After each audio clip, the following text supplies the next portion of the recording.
My name's Alex. Nice to meet you. Nice to meet you, sir. Nice to meet you, Alex. Sit down there, relax. All right. Well, first of all, thank you for being here. We appreciate the opportunity to sit down and get a little bit more acquainted with you and why you're interested perhaps in criminal justice. And what we'll do for a moment is just introduce ourselves and then we'll start with some questions, okay? All right. I'm Dr. Rick Parent. I'm the administrator of work-based learning here at the college. I've been here for about 14 and a half years. I'm in charge of all internships, co-ops, job shadows, and career development. Sergeant James Stinson, got the police department, been in police about 19 years. 19 years. 6.5 years in the Army. 6 Sergeant Stacy Priest, currently a sergeant here at Ball State Community College. Started law enforcement in 1992. All right. Very good. Thank you all very much. Well, we're ready to get started, so here we go with the first question. It's a real tough one. All right. Tell us about yourself. Well, I'm a very patient person. I have a strong desire to help others, and I've used these skills in volunteer work at my church Okay. and at my library with their lunch program for less fortunate youth. In terms of work experience, I really don't have as much work experience as other candidates might, but I have done work in my dad's office where I had to collect files for each of his clients. His business, he has several buildings around the mid-state, so he has about 1,900 customers, so I had to file through most of these customers, and it took a lot of patience to do so, but I managed to get through it, a lot of it, and I managed to fight through it. As for education, as of right now, I'm currently enrolled at Volunteer State Community College. I've taken criminal justice classes. I've done classes for corrections, law enforcement, and even some classes in terms of the legal process. So I've visited jails to find out what it's like to be in corrections. I've taken classes with for law enforcement. I'm almost to the point of getting my associate's degree. Okay, so I've had that for education, for personal, like when I'm not at school or volunteering, I'm often trying to better myself. A lot of times I'll go to the gym, I'll work out, I'll do push-ups, sit-ups, and I'll do what I need to do in order to prepare for the physical necessities of this job. So I do that. Along with that, from time to time I do Rosetta Stone Spanish to learn Spanish better, so that way when I get into law enforcement, if I come across someone that doesn't speak English but speaks more Spanish, I can communicate with them. I actually used this skill once on a ride along with the Millersville Police Department. We pulled over someone on the interstate that was unable to speak English, and he had just been arrested for drug possession. And as a result, we had to talk to him, but the only problem was the officer didn't really know how to speak English to him, so I remembered some things that I learned from Spanish, and I meant, like, the question was how old he was, so I asked him in Spanish about his age, and we were able to get the name out, or, excuse me, his age out. That's not the only ride-along I've ever done, actually. I've also done many other ride-alongs, and through those ride-alongs I've learned how to spot traffic violations. As a matter of fact, when I was doing a ride-along with Goodlettsville Police Department as part of their Citizens Police Academy, I've done a few Citizens Police Academies, and during those ride-alongs with those academies, I've been able to spot traffic violations such as speeding, and during my ride-along with Goodlettsville, we had 4 traffic stops. I initiated 3 of them. So I've gained a lot of training over the last couple of years in preparing for this job, and I have some skills that I believe will be very good for law enforcement. That's really all I have to say to some. Very good. Thank you very much. I appreciate that. All right, your next question. You witnessed another officer falsifying a report. The officer lost a bag of Vicodin pills during an arrest. Buddy wrote in his report that he threw the drugs away. What would you do? Be a tough question.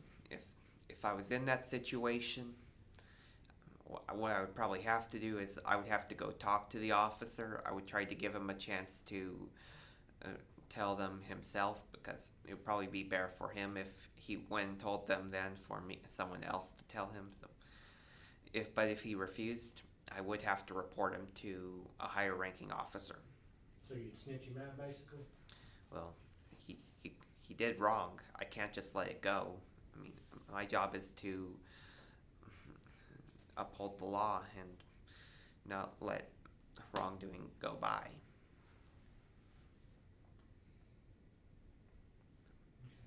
Thank you.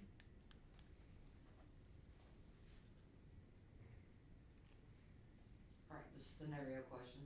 You Alright. respond to a domestic dispute involving a woman and her mother-in-law. The woman is demanding that her mother-in-law be arrested because she entered her home without permission.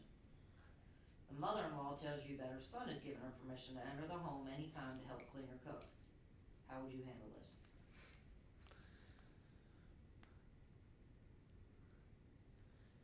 That would.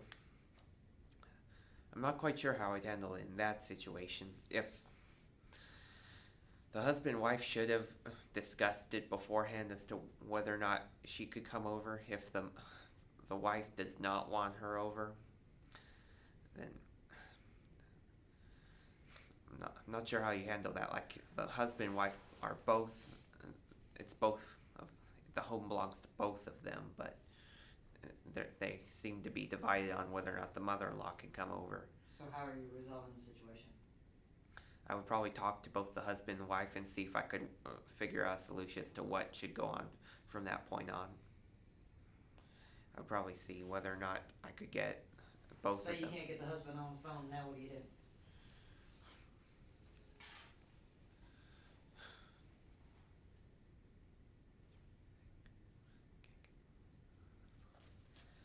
Well, I would talk to the mother-in-law. I would tell her that this woman doesn't want you here right now. She's the only one here at the moment. Like, if her husband, if she can talk with her husband, they work out and they decide you can come over. That's fine. But for right now, you need to leave. That's how I would do it in that situation. And because, if the husband's not there, then I don't know that he's okay with it, really. Right. So I would ask her to leave, now that I think of it.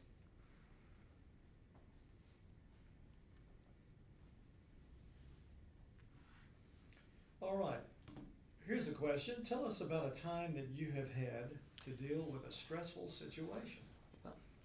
This actually happened in school not too long ago. I was in class. We had some Metro police officers speaking to us, and one point, one of them actually sneezed, and it triggered one of our classmates to go into a seizure.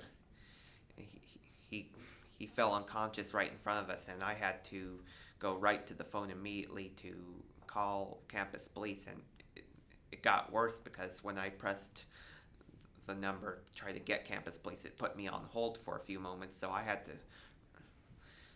to wait through that, and to the point till someone from Vol State could pick up, and I had to tell them what the situation was, and then they transferred me to Vol State Police, and then after that, Vol State Police picked up, and I told them what the situation was. I got information as to where we were, and we got campus police there, and eventually they called paramedics, and I was able to wave the fire department down to let them know where we were, so we called them in, and we got him off to the hospital, and he was off in good condition later on. Okay, thank you very much.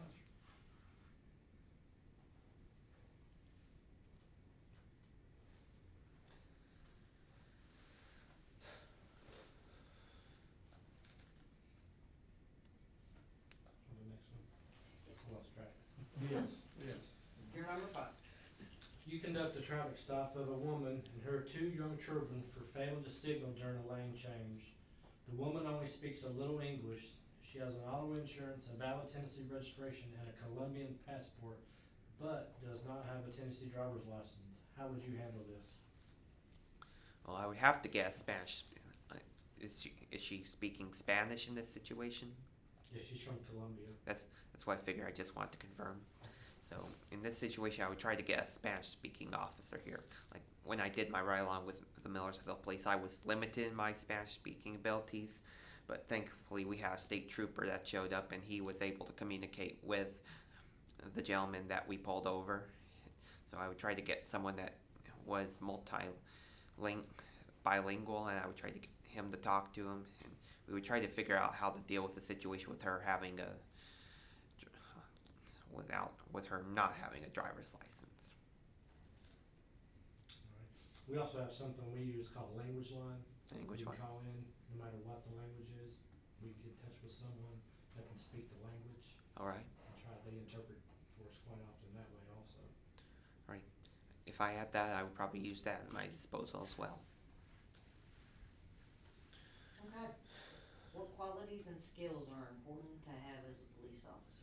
Well, you've got to be an honest individual. You can't be dishonest unless it's necessary to solving a crime. But for the most part, you've got to be an honest individual. You got to be willing to tell the truth. And you've got to have you've got to be able to have a desire to go into situations where most people would run away. You've got to be brave. You've got to have a lot of integrity, and you've got to have a lot of patience, because there are a lot of people out there that may come at you. You've got to be able to keep your cool and have patience throughout any situation.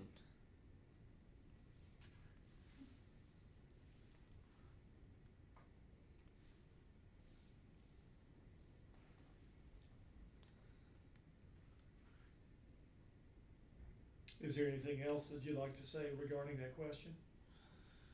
Regarding the question about integrity, The question was qualities and skills that are important to being a police officer. I believe you have to have a strong work ethic, Okay. I would say. Like, you've got to be willing to do whatever's needed to help resolve a situation. Okay. All right, here's a question. You've been looking forward to attending a family holiday event and you have requested a day off in advance. Your supervisor denies the request and says, work comes first, family comes second, unless it's an emergency. How would you handle this situation?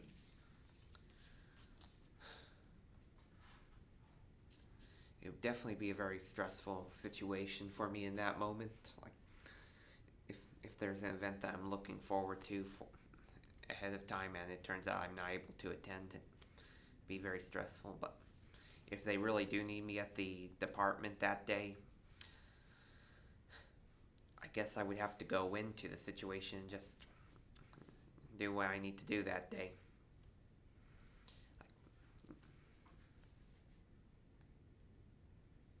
I mean, eventually at another point I'd probably be able to, the results would probably be better. Like, I would be able to go to get time off to go to an event another time, but in that situation I would just have to just go with how it is. I guess that's the way. Mad? I'd be pretty disappointed, yes. Would you relay that to your other coworkers? Would you be grumpy and grouchy, mumbling and grumbling? But, man, this jerk didn't let me off today. I wouldn't try to call anyone out or to make him look bad. No, that's not how I am. That's not the kind of person I am. Thank you.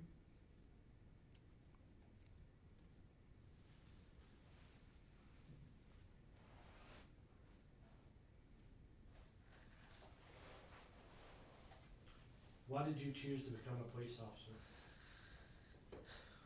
Well, growing up, I would work a lot in my church. I would work with children, and I remember times where I would have to help them through certain situations. And, like, if they had a kid that was causing issues, I would have to resolve it. Like, I would either have to distract the kid to get him away from wherever he was causing issues, so that way that problem could be solved, or I would have to help a kid let's say I'm working with kids at a fall festival, if this would happen, sometimes they would be needing to get up onto something like a hay bale. Like they would do that a lot. So if he was struggling to get up on there, I would have to help him up. There would also be times where I would actually have to help ensure that if someone was causing harm, I would have to stop them. Like there was a situation a couple of years back where this one girl was actually hitting other kids, and they kept telling me what she was doing, and I would have to talk to her, and she kept claiming self-defense, but I realized that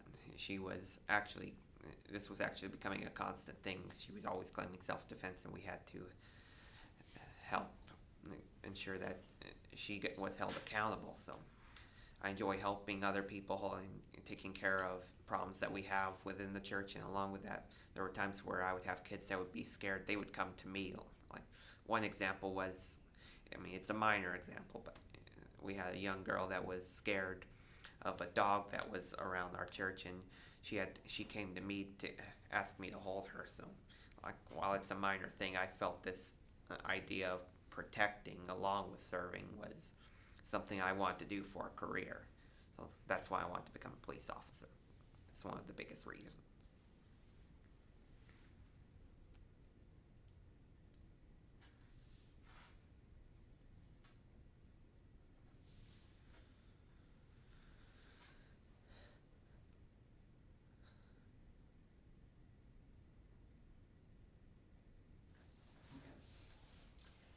You are training with your FTO, your field training officer, who uses racial slurs and tells sexually explicit jokes while on patrol. Before arriving to a call of an unruly Hispanic male, the officer says, "We have to deal with another one of these illegal, lazy, job-stealing bean eaters again." How would you handle this situation? I would try to tell him to not use language like that. But I don't know if in that situation, like I'm the only one around other than him. So if he's not saying it to people of different ethnic backgrounds, I don't know if I can really report him because he's only using it around me. But you're the trainee. What if you were Hispanic? Well, I might be offended. I would try to tell him to not use those jokes in that situation. Okay, and he tells you, "Too bad, get over it," or "This will reflect on your daily observation." Well, then I probably would report to a higher ranking officer, tell them what's going on, because if he's going to try to bribe me into looking past certain issues, then it would probably prevent me from being able to. It'd probably prevent me from growing as an officer. So I probably would have to report him if he's trying to threaten me with bad observations over racial jokes. Tell him to not use racial jokes.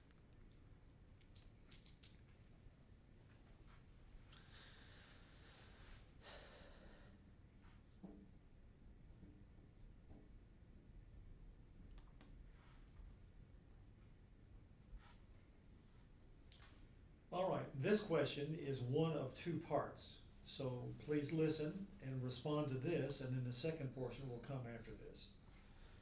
Here's the question. You and another officer respond to a call by a clerk from a convenience store who said a woman stole a small pack of diapers worth $8.99. When you arrive, you see a woman changing diapers in a car with a crying baby. How would you handle this situation?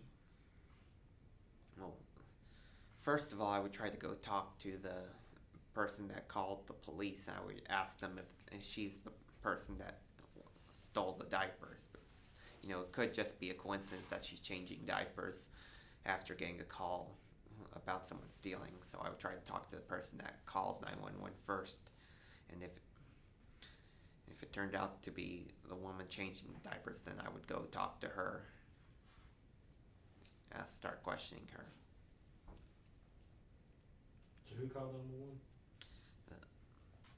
What I believe was store clerk. responded to a call by a clerk from the convenience store, correct? Clerk by the convenience store. I would talk to the clerk. And again, what would you do in that conversation? Conversation with the clerk, or Correct, because you've stated that you would speak to the caller, who was the clerk at the convenience store. So what are you wanting to talk about? I'm going to go talk to the clerk and ask. I'm going to ask about what he or she saw. Then, what makes the clerk think that this woman stole the diapers, and if I find out that the woman that was changing the diapers is the one responsible for stealing, I would go talk to her, and I might end up having to arrest her if things don't go right. So would you do anything else outside of speaking with the store clerk, and then you said speaking with the lady who was supposedly the alleged party who stole the diapers? I would try to get camera footage. I want to make sure that I can see clearly that she stole them, because people do make stuff up. At times they do make stuff up. Mm-hmm. So I'm gonna go talk to the woman, then we're gonna review camera footage, and we'll try to figure out whether or not she really did steal the diapers. And if it becomes clear and she lies to me before we watch the video footage that she didn't steal them,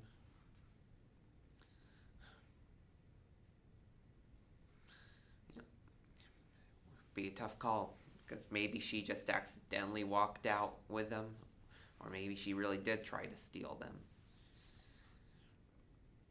I would have to be in that situation to truly know what I was going to do in that situation.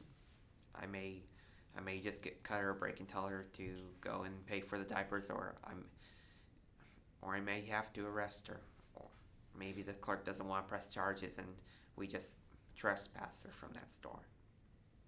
Okay. Alright, second part of the question. After obtaining a statement from the clerk who wants her arrested and viewing the video footage of her stealing the diapers, you think the woman should be cited for misdemeanor theft. The other officer strongly disagrees and pays the clerk with their own money for the diapers. How would you handle this?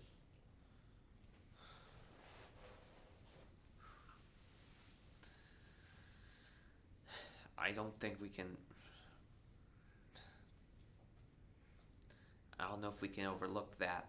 Like, he tries to pay for her, but who's to say she won't steal again? She's in that situation once. We can't say that she won't do it again. She very well might go to another convenience store and commit theft. I've heard of stories where officers help pay for someone that was needing clothes or some other items for like a job interview or something, but I don't know if we can look past it in this situation, especially when the store clerk wants to press charges. Have you ever heard of officer discretion? I have.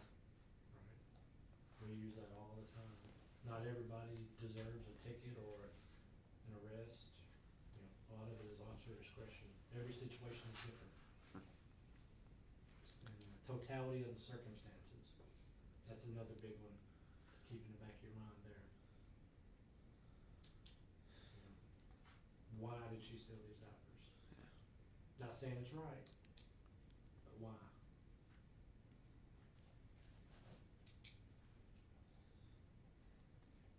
Not to mention, when you arrest her, now you have to find somebody to protect the baby. Yeah, there's new law that just come in effect. If I arrest you and you've got kids, I have to call and make someone come get those kids. If I can't find anybody, then I gotta call DCS, and then we have to take custody of those kids until they are put in care of another adult. I was actually not familiar with that law yet. Yeah, it's just new this year. So you got a misdemeanor theft. Yeah. Does she have a record? Has she done this before? Do you have a history? Is she known to you? Are the kids known to you? Does she have more than one kid? Is she driving a brand new car, or is she driving a little beater and she's living out of it? Does she need additional assistance? Does she maybe need a place to stay with the kids? Or is this the same lady who's been stealing diapers and selling them on eBay? Or for sale in Sumner County, so that she can make meth?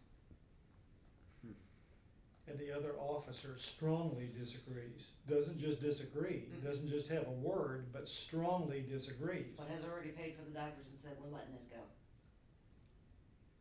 We're letting it go. He made no more. So he's, repeat, what did he strongly disagree with again? Arresting her. He paid for the diapers and said, we're not pressing charges, we're not arresting her. Depending on the circumstances, if she really is in a less fortunate situation, considering it, I probably would let it go in this situation, thinking You're about it. just gonna let her drive off? I would try. I don't know what I would do in that situation. If I could help her further, I would probably try to keep helping, because I do want to help others that are in need. At the same time, I would have to make sure that she wasn't a repeat offender. If she is doing this to commit other crimes, such as making meth, I would have to stop her there. But if she really is someone that's just in need and is struggling, I might look past this for misdemeanor theft, because with her having kids, they would be taken away from her, and we have to go through all this over a simple misdemeanor. So the clerk is not happy, the clerk is disappointed. You just took their product out of their store, now she's gonna sue you and the police department. It's a misdemeanor that did not occur in your presence. What you could do also is do a report on it and give the clerk the information, the report number, and then he can get his own prosecution, go down and get a summons. There are a lot of players in this scenario, right? And the officers are doing a fantastic job of giving you the other side of that story. I'm just asking, you can tell that they've been there. They are the other guys, aren't you?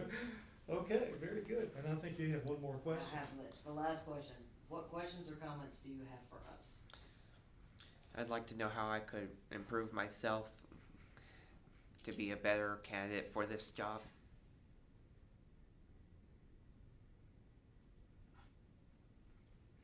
Okay, in a real interview, that's not going to be discussed. Oh. We can't release that information to you. You'll be brought back in for the critique Okay. when we're done with this. Alright. So, for interview purposes, do you have any other questions or comments for us? When can I expect to hear back from you? I'm sorry, they said something in my ear, what'd you say? No, they really I didn't. guess never. When can I expect to hear back from you?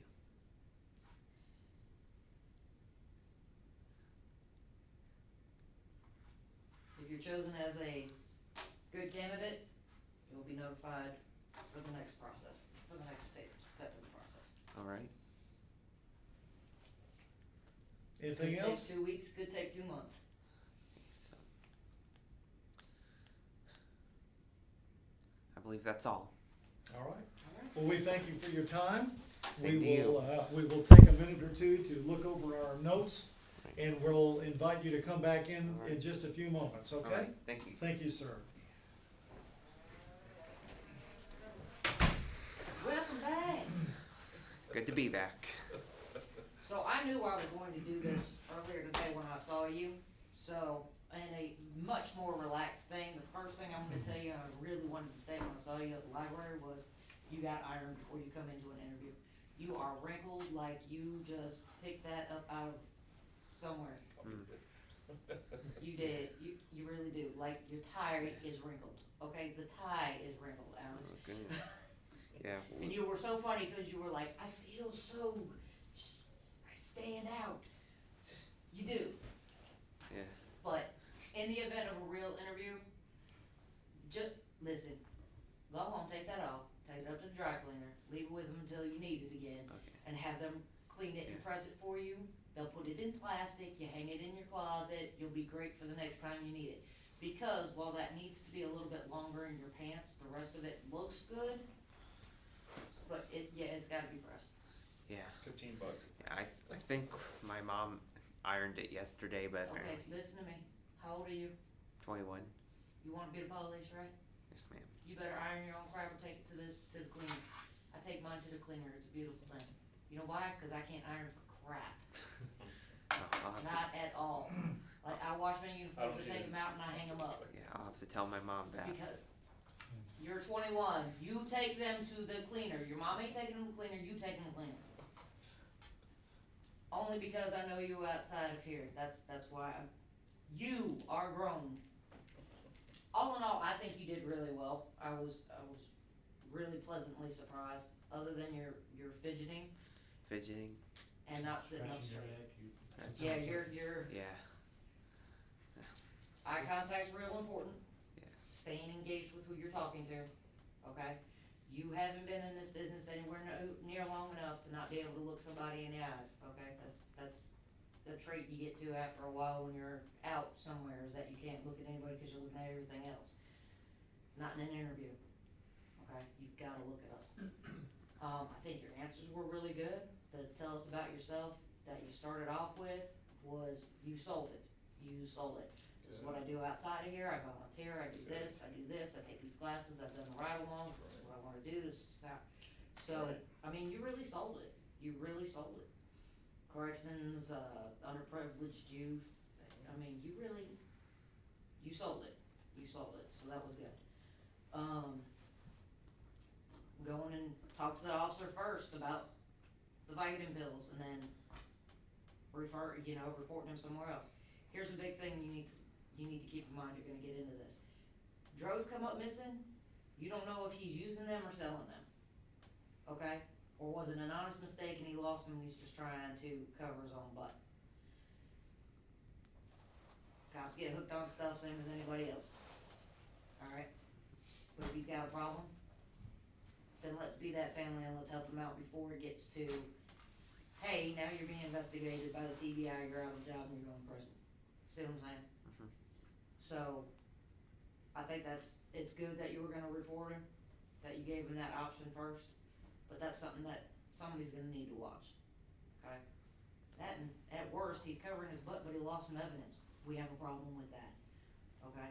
Where did the Vicodin go? Because if he doesn't have it and he tossed it somewhere or he trashed it, what kid is picking it up and using it, Yeah. So okay? so it's good to go tell him first, but what else do I need to do?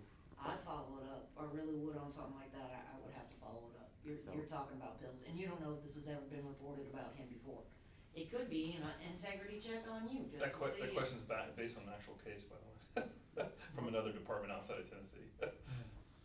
You could probably base it off of several here in Tennessee. Oh, yeah, true. That's not, Not I mean, uncommon. the Vicodin Yeah. might be, it might be called something else Right, these right. days, but Well, the yeah. false reporting seems to be an issue nowadays for some reason. It could be, like I was telling somebody either, it could be something minor, and then the person goes, well, there is no minor false reporting. I'm like, yeah, that's a good point, Yeah, no, it's not a thing, and if you're false reporting that, yeah, I mean, if you lost it, you lost it, but you better go ahead and take your licks now, where did you lose it at? exactly, Cause again, we might have kids that are out there getting into it. yeah. Freaking stray dog ate it and now it's, dead and foaming in the mouth somewhere. The domestic thing, I like the fact that you take a couple of minutes and you sit there and you think about it and you kinda processed it, so instead of just trying to rush to an answer, I like the fact that eventually you came up with, tell mother-in-law she's gotta leave. She's gotta leave until y'all work something out, she's gotta go. So at least you have some type of solution. Now you had to be prodded to get to the solution, but you did get there. Another time you and I are gonna have to talk about who you called to end up over at the desk instead of campus police when you had somebody in here having a seizure. But that's a whole different story.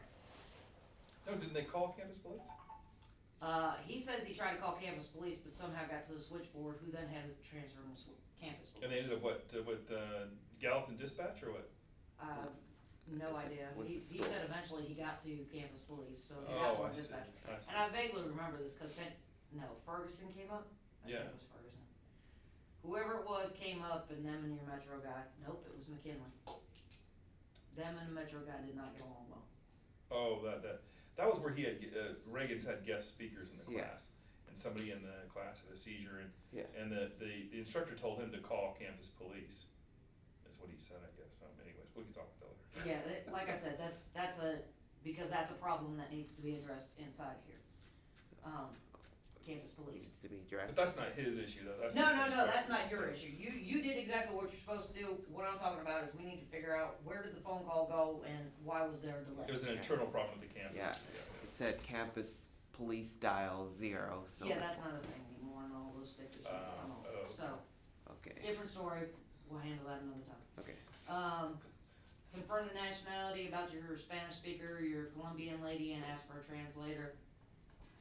And Sergeant Stinson over here gave you another great resource.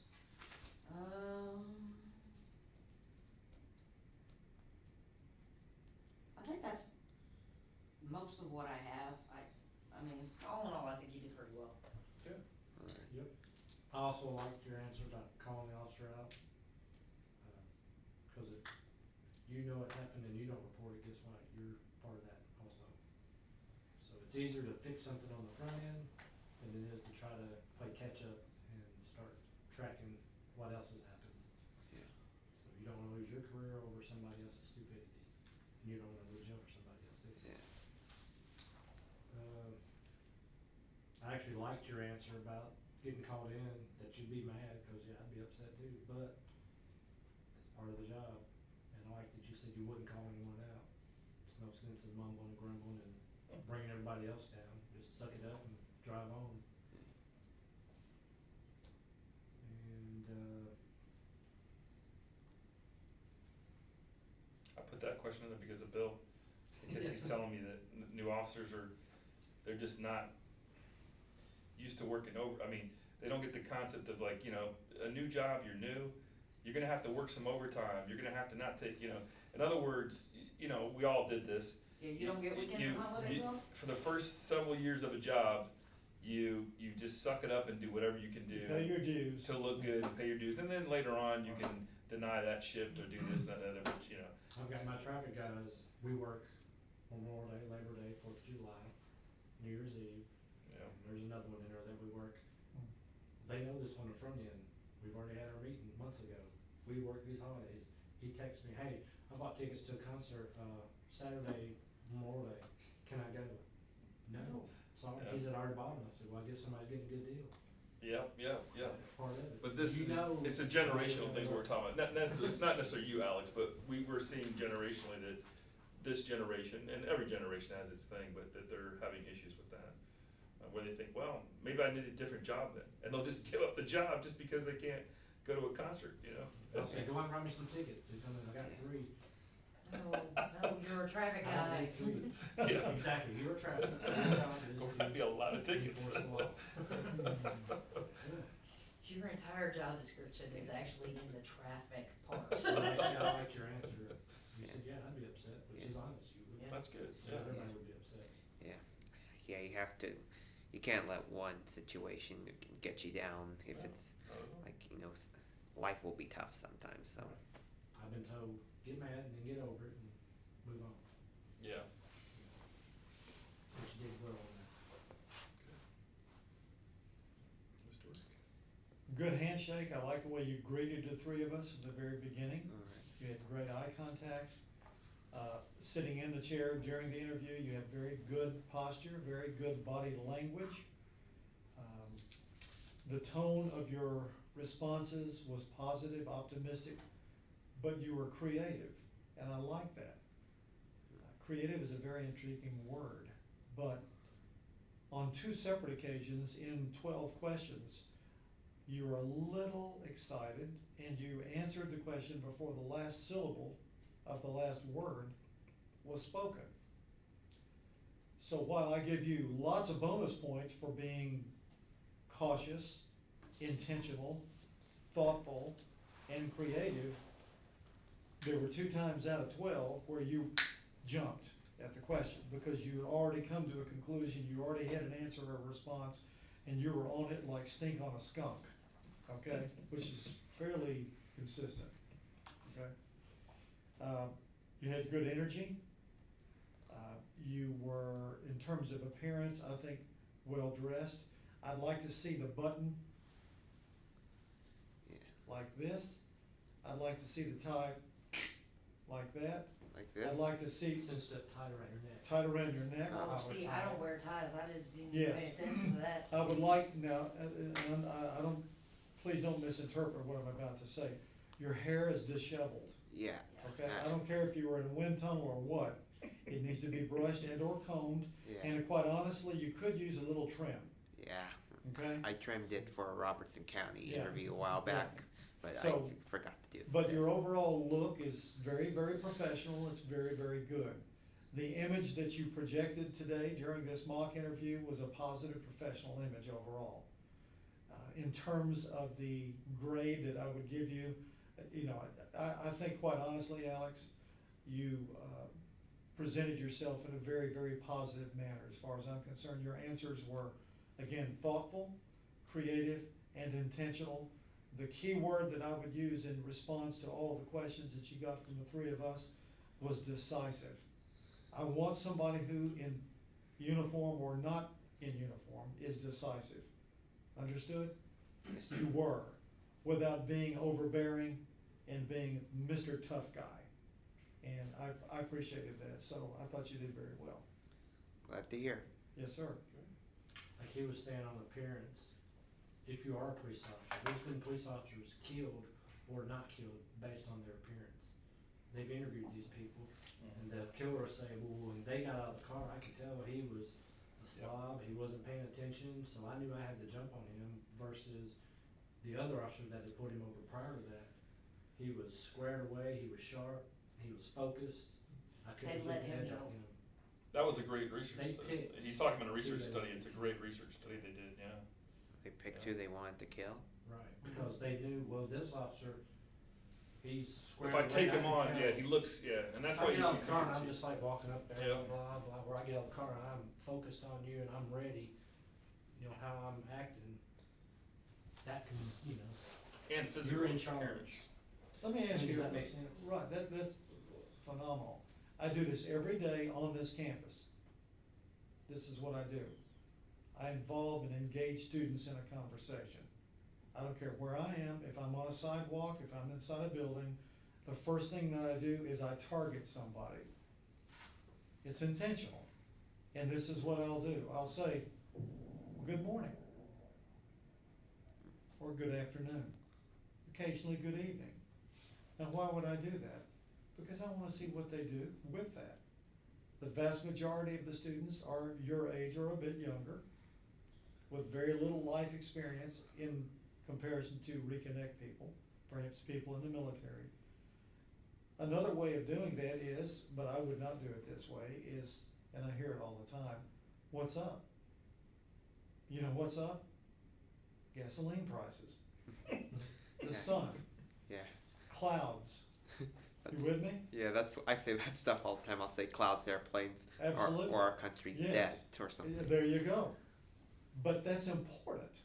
And it's important that you know that you've thought it. I don't see Alex doing that, actually, I see No, him. he doesn't, and I that's s- what he just Yeah, I was gonna conveyed. say, I see him Yeah. actually responding with a No, conversation, yeah. no. Yeah. But that's extremely important. I'll Yeah. tell you something else that's important. Even though your suit, and you're exactly right, and your tie most assuredly is wrinkled, you're wearing a certain outfit that's professional. And I very much appreciate that, okay? All right?